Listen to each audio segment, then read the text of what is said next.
안녕하세요. 이강재 목사입니다. 저희는 한 주간 동안 마태복음 1장에서 마태복음 3장 12절까지 같이 풍성한 말씀을 나누었습니다. 정말 하나님께서 시간마다 저희들의 은혜를 주셨는데요. 오늘은 한 주간을 돌아보면서 한 주간의 말씀들을 쭉 돌아보면서 중요한 메시지 3가지를 제가 오늘 같이 나누었으면 합니다. 오늘 말씀을 통해서 또 이번 한 주를 정리하시고 또 다음 주에 주실 말씀을 좀 기대할 수 있기에 이번 시간이 참으로 중요합니다. 그 첫 번째 말씀은 역시 아브라함과 다윗의 자손 예수 그리스도의 계보라라고 하는 그 족보를 저희들이 넘어갈 수가 없는 것이죠. 그 족보를 통해서 하나님이 어떻게 저희들을 역사 속에서 신실하게 성실하게 인도하셨는지를 저희들이 깨달을 수가 있습니다. 정말 계단 하나하나를 놓으시면서 예수님께서 마리아에게서 나시기까지 그 역사를 친히 주관하시는 모습들을 저희들이 그 흔적들을 하나하나 볼 수 있습니다. 참 고비가 있었습니다. 특별히 저희는 그 고비를 크게 4사람의 여인들을 통해서 저희들은 특별히 볼 수가 있는 것이죠. 다말을 통해서 봤고요. 또 기생 라합을 통해서 봤습니다. 또 룻을 통해서 보았습니다. 또 우리아의 아내 이 밧세바를 통해서 저희들은 그 족보에서 그 4 여인들을 통해서 이방 여인들을 통해서 이방에까지 하나님께서 복음을 전하실 것이라는 것도 알 수 있지만 하나님이 얼마나 구체적으로 우리 삶 속에 개입하고 계시고 그 구원의 역사를 이루어 가시는지를 저희들은 확인할 수 있는 것입니다. 그런 의미에서 예수님의 그 계보는 참으로 중요한 의미를 갖다고 할 수가 있을 것입니다. 참 재밌습니다. 이스라엘 백성들에게 다윗 왕 그러면 참으로 위대한 왕으로서 모두가 다 존경하는 왕이지 않습니까? 그러니까 다윗 왕 그러면 아마 어깨가 들썩하고 올라갔을 것 같아요. 그런데 곧바로 이어져서 우리아의 아내라고 나옵니다. 이름이 아니라 우리아의 아내. 참으로 우리아라는 이름만 들어서도 이 가슴이 철렁할 겁니다. 왜냐하면 다윗이 저지른 범죄가 생각나기 때문이죠. 다윗이 죽인 다윗의 신복입니다. 이 족보에 이 다윗 왕과 우리아의 아내라는 말이 나왔을 때 어깨가 들썩였다가 땅이 꺼지라 하고 푹 내려앉을 정도의 절망적인 상황이 이어지면서 하나님께서 참으로 인간의 노력과 열심이 아닌 전적인 하나님의 은혜를 통해서 하나님께서 구원의 역사를 이루어 가고 계시다는 것을 저희들에게 확인시켜 주시는 것이죠. 이러한 것들은 또 저희들 삶 속에서도 변함없이 이어지고 계신다는 것을 저희들은 또 깨닫게 되는 것입니다. 저희들 삶을 보면요. 저희들의 열심과 저희들이 어떻게 은혜 받을 수 있는 그런 조건들이 있어서가 아니라 하나님이 찾아오셨기 때문에 저희들의 신앙이 저희들의 믿음이 시작된 것이고요. 하나님이 찾아오셨기 때문에 저희들 삶 속에 변화와 창조적인 역사들이 이루어졌다는 것을 저희들이 깨닫게 되는 것이죠. 그러므로 인해서 저희들은 순종한다, 하나님의 말씀 가운데 하나님의 말씀을 따라간다, 이것이 우리의 열심이 아니라 하나님께서 저희들에게 베풀어 주신 은혜라는 것을 알 수가 있습니다. 그래서 저희들은 이 순종하면서도 또 헌신하면서도 그 모든 영광을 하나님께 올려드릴 수가 있는 것이죠. 곰곰이 생각해 보면요. 우리 인생 속에서 저희들이 먼저 뭔가 훌륭해서 이루어지는 것들이 없다라는 것을 알 수가 있어요. 모든 것들은 사실은 그 앞서가신 또 앞에서 이룬 것들을 통해서 저희들에게 주어져서 저희들이 그것을 통해 또 새로운 것을 창조해 가고 있다는 것을 알 수가 있는 겁니다. 그러니까 해 아래 새 것이 없다는 말씀은 바로 그런 부분이죠. 해 아래 모든 역사는 반복되는 것밖에 없습니다. 그런데 해 아래 새 것이 없음에도 불구하고 그 속에서 하나님께서 개입하셔서 하나님의 구원의 역사를 만들어 가시고 우리 삶에 의미를 부여해 주시는 것이죠. 이것이 인간의 역사 아닙니까? 이것이 바로 예수 그리스도께서 우리 가운데 찾아오셔서 이루어 가시는 구원의 역사이기에 우리는 그저 겸손하게 하나님이 이끌어 가시는 그 역사 속에서 하나님이 베풀어 주신 그 은혜를 감사하면서 저희들 안에 만들어 주신 그 믿음과 순종을 통해서 또 하나님이 원하시는 그 말씀을 따라 사는 삶을 살아간다는 것을 저들이 알 수가 있는 것입니다.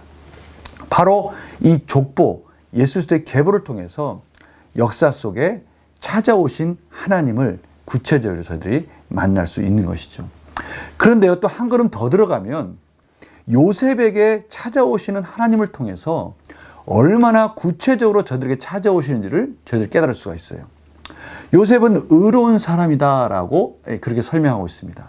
그래서 요셉은요, 마리아가 임신했다는 소식을 들었을 때 참으로 가만히 끊고자 했어요. 왜냐면요, 당시에 유대인의 그 율법상 가늠한 여인은요, 돌로 쳐 죽여야 됩니다. 제가 말씀 묵상 중에 잠깐 나눴지만요, 정말 스토닝을 보면요, 가늠한 여인은요, 반쯤 묻습니다. 움직이지 못하게 반쯤 묻어가지고요, 제일 먼저 그 여인의 아버지가 돌을 던집니다. 자녀들이 돌을 던집니다. 얼마나 비참합니까? 그 가늠한 여인을 처참하게 돌로 쳐 죽이는 과정들조차도 너무나 잔인합니다. 그러한 수모를 요셉은 잘 알고 있었기 때문에 가만히 끊고자 한 것이죠. 어떻게 보면 참으로 몇 명 안 되는 500명 정도 되는 그 나사렛이라는 그 동네에서 그러한 수모들을 겪는 것을 요셉은 참으로 원치 않았던 것입니다. 그런데 그러한 요셉에게 하나님께서 사자를 통해서 지금 요셉이 당한 그 사건, 그냥 피해가는 것이 아니라 그것을 감당하라고 말씀하시는 거예요. 이것이 지금 하나님께서 저희들에게 말씀하시는 아주 중요한 메시지입니다. 하나님께서는요, 저희들 가운데 찾아오셔서 예수를 통해서 예수 그리스도를 깨닫게 해주시고 복음을 통해서 저희들이 지금 살아가고 있는 이 삶 속에서 여러 가지 어려움과 시험을 만나고요, 고난을 당했을 때 그것을 피해가는 것. 세상 사람들은요, 그것을 피하려고 하고요, 또 그것이 감당 안 될 때는 그저 그냥 참는 게 다인 그런 인생을 살 수밖에 없지 않습니까? 답을 모르기 때문에 그렇습니다.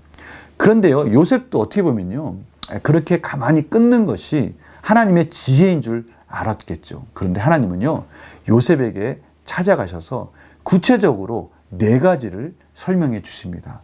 첫 번째는 뭐라고 말씀해 주십니까? 지금 마리아가 임신한 것은 마리아가 부정을 저지른 것이 아니라 성령을 통해서 임신했다라는 것을 가르쳐 주십니다. 두 번째는요, 그가 임신한 그 아기 이름을 예수라고 말하라고 합니다. 예수라고 부르라고 합니다. 예수는 여호와는 구원이시다라는 뜻이죠. 그 말을 들었을 때 요셉의 마음은 참으로 여러 가지 마음이 막 복잡했을 것 같아요. 왜냐하면 유대인들은 늘 그 메시아 대망 사상을 가지고 있었거든요. 언젠가는 메시아가 찾아올 거야. 우리를 구원하실 그 메시아가 찾아올 것이야. 사실 그 메시아라는 것은 이 정치적인 로마의 압제에서 구원해 주시는 다윗의 왕을 이어가는 훌륭한 그 왕을 기다리는 그 메시아일 수 있어요. 그러나 분명한 것은 하나님께서 메시아를 통해서 자신들을 구원해 주실 것이라는 그런 메시아 대망 사상이 있으니까요. 예수라는 이름을 지어라라고 했을 때 여호와는 구원이시다. 이 말을 들었을 때 이게 보통 일이 아니구나라는 것을 깨달았을 거예요. 세 번째는요, 이 일들이 그냥 이루어진 것이 아니라 오래전부터 선지자들이 예언하신 말씀, 그 말씀대로 지금 이루어진 것이다라고 가르쳐 주는 것입니다. 그러니까 어떻게 보면 요셉은 그 하나님 말씀이 이루어지는 것에 동참하는 영광을 얻게 되는 것입니다. 마지막으로 정말 놀라운 것은 예수님이 이 땅에 오신 것은 그냥 단순한 메시아의 수준이 아니었습니다. 여호와 하나님이 우리와 함께 하시기를 원하신다. 다른 말로 하면 요한복음에 있는 말씀대로 표현한다면 예수 그리스도가 우리 가운데 거하시기 위해서 성막, 장막을 치신다는 겁니다. 우리와 함께 하기 원하신다. 그래서 그 이름을 임마누엘이라 하리라 라고 말씀하시는 거예요. 요셉은 그 말씀을 듣고 그 말씀에 순종하며 마리아를 품습니다. 마리아를 그 짐을 감당하기로 결정을 합니다. 그리고 요셉은 마리아와 함께 예수 그리스도를 탄생하는 과정까지 그 책임을 다하고 있다는 것을 저희들이 확인하게 됩니다. 그렇습니다. 하나님은요, 저희들 삶 속에 찾아오셔서 구체적으로 지금 우리가 살고 있는 인생, 저희들이 지금 살아가고 있는 이 고난, 아픔, 두려움, 이런 것들을 같이 공감하시면서 같이 이해하시면서 말씀으로 구체적으로 가르쳐 주시면서 저희들을 말씀의 소망 가운데 말씀을 따라가도록 인도해 주시면서 그 말씀 속에서 구원을 완성해 주기를 원하신다는 것을 알 수가 있어요. 저희들을 하나님의 은혜 가운데 예수 그리스도 안에서 구원해 주셨습니다. 그런데 구원을 딱 받고 나서 우리의 삶이 확 바뀌지 않습니다. 우리에게 무슨 로또 당첨이 이루어지거나 무슨 땅 투기를 해가지고 우리가 돈을 억대를 벌거나 아니면 우리 자녀가 갑자기 착해지거나 그렇지 않다는 겁니다. 우리가 그러한 삶의 변화가 온다면 역시 우리가 예수 그리스도를 믿기를 잘했어 이렇게 생각할 수 있겠죠. 그러나 하나님은요 지금 요셉과 같은 상황을 저희들에게 만들어주고 계시는 겁니다. 요셉은 참 감당하기 어려운 그런 여러 가지 힘든 일을 만났을 때 하나님께서 찾아오셔서 하나하나 구체적으로 설명해 주시면서 요셉을 이끌어가고 계시는 겁니다. 요셉이 그 맡은 자리에서 하나님의 은혜 가운데 말씀대로 잘 감당할 수 있도록 요셉을 이끌어가고 계시는 것입니다. 저희들도 똑같다는 것입니다. 저희들 삶 속에서 하나님이 여러 가지 고난이 있습니다. 어려움이 있습니다. 자녀에 대한 걱정이 있습니다. 미래에 대한 두려움이 있습니다. 앞으로 사업은 어떻게 해야 될까? 여러 가지 문제들에 저희들이 봉착하게 될 것입니다. 그럴 때마다 하나님은요, 하나님을 만나게 해주시고 예수 그리스도 안에서 하나님 안에서 예배드리는 자로 저희를 부르셨기 때문에 이제는 그 언약 속에서 말씀을 통해서 구체적으로 이 말씀을 통한 해석, 말씀을 통한 영적 성숙, 인격의 완성, 그 구원의 여정 속에 함께 하시면서 저희들을 지금도 이끌어주고 계시다는 사실을 저희들은 이 마태복음에서 마리아와 요셉을 이끌어 가시는 그 하나님의 모습에서 저희들이 그것을 깨닫게 되는 것입니다. 이 사실을 꼭 기억하시기 바랍니다. 우리의 삶 가운데 찾아오신 하나님, 저희들에게는 아무런 예수님이 하나님이 찾아오실 만한 이유가 없어요. 그러나 하나님께서 그 인자하심으로 성실하심으로 그 언약 가운데 저희들에게 찾아오셨습니다. 그리고 이제는 저희들의 삶 속에서 구체적으로 삶을 해석하는 방법, 그 말씀을 저희들에게 허락해 주셨고요. 이제 성령님을 통해서 깨닫게 해주시면서 그냥 우리가 홀로 이 세상을 사는 것이 아니라 하나님이 같이 동행해 주시면서 예수 그리스도 안에서 말씀으로 우리의 구원을 완성해 가시며 이끌어 계시다는 것을 저희들에게 깨닫게 해 주신다는 것입니다. 이것이 마태복음에서 예수님의 탄생의 여정 속에서 저희들이 깨달을 수 있는 놀라운 하나님의 중요한 메시지입니다. 마지막 세 번째입니다. 세 번째는 이 세례 요한을 통해서 하나님께서 저희들이 베풀어 주신 놀라운 또 다른 은혜 하나를 만날 수가 있습니다. 세례 요한은 그 당시에 요세푸스 역사가가 말했듯이 참으로 유명한 전도가였습니다. 선지자였습니다. 많은 사람들이 그 세례 요한에게 찾아와서 그 세례 요한의 말씀을 듣고 자복하고 회개하고 참으로 하나님의 말씀 가운데 세례를 받는 그런 역사들이 이어졌습니다. 생각을 한번 해보시기 바랍니다. 세례 요한이 얼마나 많은 설교를 했겠습니까? 얼마나 많은 하나님의 말씀을 전했겠습니까? 그런데요, 마태는 그 세례 요한이 한 그 많은 말씀 중에서 많은 그러한 설교 내용 중에서 딱 하나만을 전하고 있습니다. 그것이 뭡니까? 회개하라, 천국이 가까이 왔느니라. 회개하라는 것이 회개하라.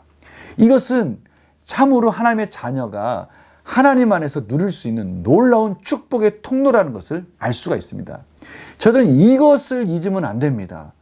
회개하는 곳에 하나님과의 풍성한 교제가 있고 그곳에 하나님 나라가 임하는 것입니다. 지금 세례 요한이 회개하라고 말씀하시는 것은 예수 그리스도를 영접하라. 예수 그리스도를 영접하고 하나님의 나라가 임하는, 지금 하나님 나라가 이곳에 임했으니 하나님의 자녀로서 거듭나야 된다라고 말씀하시는 것이죠. 그러나 저희들에게는 회심하는 그 역사 이후에도 여전히 이것이 유효하다는 것을 알 수가 있습니다. 왠지 아십니까? 저희들은 앞에서 우리아의 아내 그 밧세바를 범하는 그 다윗을 통해서 죄가 가진 그 무서운 집착성을 저희들이 경험하지 않습니까? 저는 사무엘하 11장에 나오는 그 밧세바 사건을 보면서 처음에는 뭘 이렇게 구체적으로 다윗이 간음한 사건을 이렇게 낱낱이 기록했는가라고 의문을 가졌을 때도 있었어요. 성경의 많은 부분을 차지할 필요가 있나? 이것이 그렇게 중요한 부분인가? 라고 고민할 때가 있었어요. 근데 묵상하면 묵상할수록 저는 놀라운 사실을 깨달았습니다. 다윗이 범한 그 죄는요, 그냥 단순히 간음죄가 아니었습니다. 십계명을 다 범한 것이었어요. 저는 그 사실을 알고 이 죄가 저희들을 몰고 가는 그 마지막이 무엇인지를 깨닫게 되었습니다. 십계명을 다 범하게 만드는 겁니다. 한번 생각해 보시기 바랍니다. 다윗은 간음했습니다. 그 간음한 것을 덮기 위해서 살인죄를 저질렀습니다. 이웃집 아내를 탐했습니다. 이웃집 것을 도둑질했습니다. 참으로 이웃에게 거짓 증거합니다. 이웃사랑이 다 무너졌습니다. 근데 이웃사랑만 무너졌습니까? 다윗은요, 탐욕의 우상에 붙들린 겁니다. 하나님이 아닌 우상을 섬기는 자가 된 거고요. 다윗의 그러한 삶 속에 그가 하나님의 이름을 참으로 망령되게 일컫은 겁니다. 하나님의 이름에 먹칠을 한 겁니다. 그러한 다윗이 안식일을 거룩하게 지켰겠습니까? 한번 생각해 보십시오. 나단 선지자가 찾아가서 다윗에게 너 죄인이야 라고 말하기 전까지 다윗은 아무런 자기가 어떤 죄를 저지른지를 깨닫지 못했습니다. 이 말은 다윗은 영적으로 완전히 어두워진 상태입니다. 그러한 그가 하나님께 온전한 예배를 드릴 수 있었겠습니까? 안식일을 거룩히 지킬 수가 없는 것입니다. 하나님에 대한 사랑이 완전히 끊어져 버렸습니다. 이웃에 대한 사랑이 완전히 끊어져 버린 모든 총체적인 난국에 다윗이 처하게 된 것입니다. 하나님이 나단 선지자를 통해서 다윗을 살려주지 않으면 다윗은 죽을 수밖에 없는 그러한 죄된 삶을 살고 있는 것이죠. 그런데요, 다윗만 그렇습니까? 저희들이 그 자리에 한번 들어가 보십시오. 저희들의 삶이 그 자리에 들어가 보십시오. 저희들은 그렇지 않습니까? 저희들 삶 속에서도 다윗과 못지않는 그러한 많은 죄들이 있다는 것을 깨닫게 됩니다. 아니 어쩌면요, 저희들이 무지해서 그러한 십계명을 다 범하는 그런 죄를 지금 저지르면서도 모를 수 있습니다. 그런데 한 가지 희망이 있습니다. 그것은 하나님께서 우리의 역사 속에 개입해 주셨듯이 우리가 아직 죄인 되었을 때 예수 그리스도를 통해서 그 십자가를 통해서 그 사랑을 확인해 주셨듯이 이제 저희들에게도 나단 선지자를 보내주신다는 것입니다. 나단 선지자를 통해서 회개하라고 말씀해 주신다는 것이에요. 이것이 참으로 하나님 주시는 너무나 큰 은혜입니다. 하나님께서 저희들에게 그런 회개의 통로를 통해서 하나님 관계를 다시 풍성하게 회복시켜 주시면서 하나님 나라를 누리는 그의 백성으로 인도해 주신다는 것입니다. 이것이 마태복음을 통해서 확인한 하나님의 인자하심이었고요, 풍성하신 사랑이었습니다. 우리가 마태복음 1장부터 3장 10절까지 마무리하면서 이 세 가지를 저희들이 정리하면서 또 다음 주에 주실 하나님의 말씀을 기대하였으면 좋겠습니다. 한번 마무리해 볼까요? 정리해 볼까요? 첫 번째 뭡니까? 우리의 삶 속에 찾아오신 하나님. 우리는 아무런 조건도 없지만 이제 하나님께서 우리의 삶 속에 찾아오셨습니다. 역사 속에 개입하셨습니다. 이루어질 수 없는 그런 아슬아슬한 순간에도 하나님께서는 구원의 역사를 완성하셔서 우리 삶 속에, 우리 역사 속에 찾아오셨습니다. 두 번째는 뭡니까? 그냥 찾아오시기만 하신 것이 아니라 이제 구체적으로 저들의 삶을 어떻게 헤쳐나가야 될지, 어떻게 말씀 안에서 이것을 이겨나가야 될지, 이것을 해석해야 될지 구체적으로 이제 말씀을 통해서 성령님의 깨달음을 통해서 가르쳐 주시고 계십니다. 마지막 세 번째는요, 막혔던 하나님과의 관계를 회복시켜 주시기 위해서 끊임없이 저희들의 죄를 가르쳐 주시고 지적해 주시면서 말씀 속에서 회개의 삶으로 인도해 주고 계십니다. 우리가 이러한 하나님의 귀한 은혜 가운데 하나님 앞에 정말 하나님 기뻐하신 삶으로 순종함으로 영광 돌리는 하나님 놀라우신 은혜를 누리는 복된 삶이 되기를 간절히 축원합니다. 다음 주에 주실 하나님 말씀을 기대합니다. 제가 기도하고 마치겠습니다. 하나님, 오늘 말씀을 통해서 아무것도 받을 자격이 없는 저희들에게 찾아오셔서 말씀해 주시고 회개하게 하여 주셔서 풍성한 은혜로 인도하신다는 것을 다시 한번 깨닫게 해주시니 감사합니다. 하나님, 이 말씀 듣고 다시 우리의 삶을 돌아보게 하여 주시옵시고 말씀을 묵상하며 말씀을 들으며 또 하나님께 찬양하며 회개하며 더 풍성한 하나님의 은혜의 삶으로 나아가게 하여 주시옵소서. 하나님이 주신 놀라운 은혜를 풍성히 누리게 하여 주시옵소서. 감사드리며 예수님의 이름으로 기도드립니다. 아멘. 하나님께서 저희들에게 주시는 그 소중한 시간, 우리 스스로를 돌아보고 하나님께서 무엇이라고 말씀하시는지 귀를 기울이는 그 시간, 말씀 묵상 시간을 우리 성도님들 소중히 여기시면서 그 시간을 정말 집중하며 하나님께 드리기 원합니다. 그리고 또 토요일이 되면, 주일이 되면 또 그 말씀을 또 정리하면서 우리의 삶 속에 말씀이 풍성히 이어지는, 또 지금 이어지고 있는 이 마태복음을 통해서 주시는 하나님의 은혜를 충만히 누리는 그런 저희들의 삶이 되었으면 합니다. 월요일 날 말씀 묵상에서 또 뵙겠습니다. 안녕히 계세요.